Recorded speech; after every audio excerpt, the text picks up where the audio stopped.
all. This is Jennifer Gamble. I'm with NextLevelGuitar.com, and I'm here to show you just the basics of some slide guitars. For me personally, I picked a glass slide.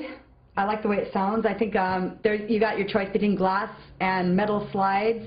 Both are good. Metal slides don't break and shatter like glass ones, which has happened to me before, but I like the sound of the glass slide. I think it has a warmer sound than the metal slide. I think the metal slide is a little bit more tinny and aluminum sounding. So I picked a glass slide. They come in all sizes, so make sure you get one that fits your finger. Which finger do you use? Usually don't use your first finger because you want to keep that free to play chords and things.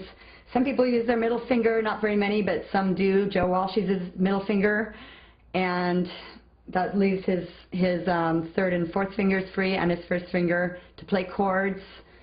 A lot of players, most popular is to play it on your third finger, and you know, you can always play your power chords with your pinky finger and your first finger.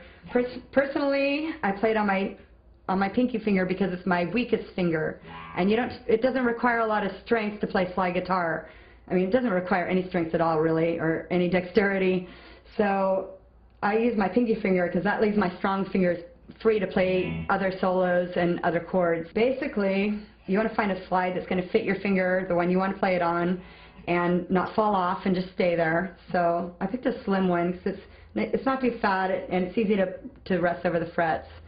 And when you first start playing slide, the main thing you want to remember is you don't press down with the slide.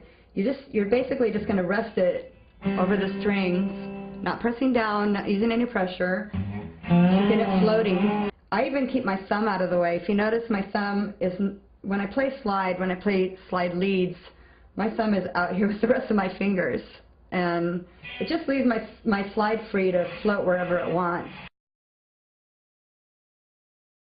I mean, the cool thing to do is get an actual glass aspirin bottle, and you know. Like that's what's going on when you can go on eBay and find all different. Believe it or not, when I shattered my glass one, I needed it for a gig, and I ended up trying a beer bottle because I thought, well, that would be really cool if I could go up and use a beer bottle on stage. So, you know, I had to dump the excess liquid out, and I got my beer bottle. Figured I couldn't hold it this way, so I ended up holding it this way, and didn't work so well because it was way too wide, you know, for the frets.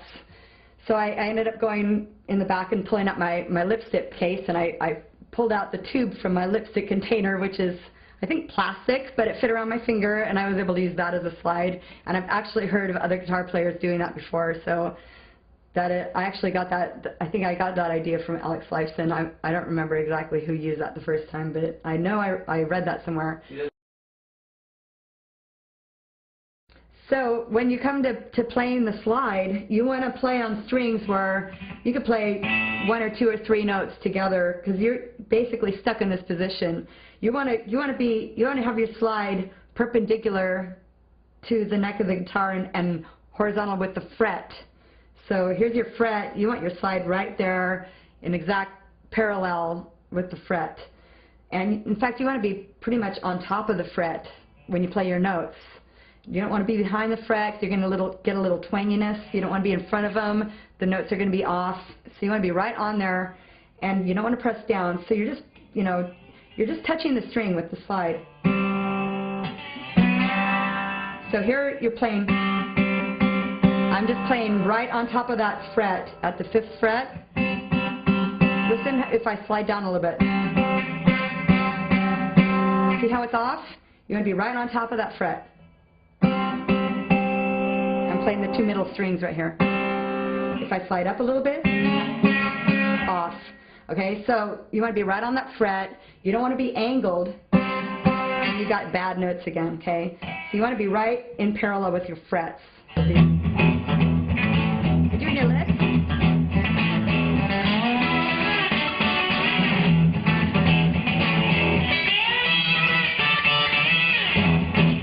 Second one. Got that? Here we go. So B in the high E, the B in the high E string, and you're going to go all the way up to the 12th fret. So you're going to start on the 10th fret and slide up. You're going to move it over to the B and the E strings, and you're going to, you know, play with some aggression and just start on the 10th fret and slide up. Slide up to the 12th fret. So let's do it real slow, okay? So it's the exact same riff, just on different strings. So you want to mute everything else except for your B and your high E, okay? With your right hand, just kind of rest your palm there and pluck your B string. You're going to start with your B string on the 10th fret and slide up. So slide up on the B, slide up from the 10th fret to the 12th, and hit your E when you get up to that 12th fret. You might want to up-check that with your pick, up-pick. Or you could do a whole chord.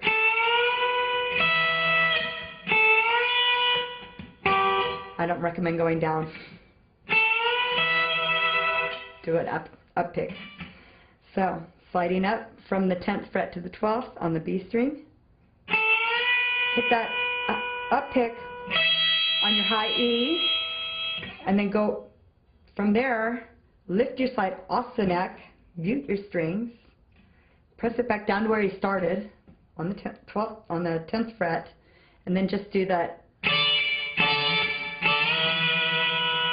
rhythm, plucking down 2 times, and on the 3rd time, slide up.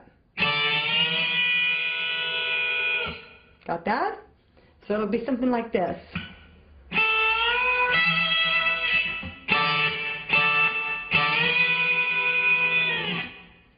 Okay, so you can practice that with the riff. Go from the riff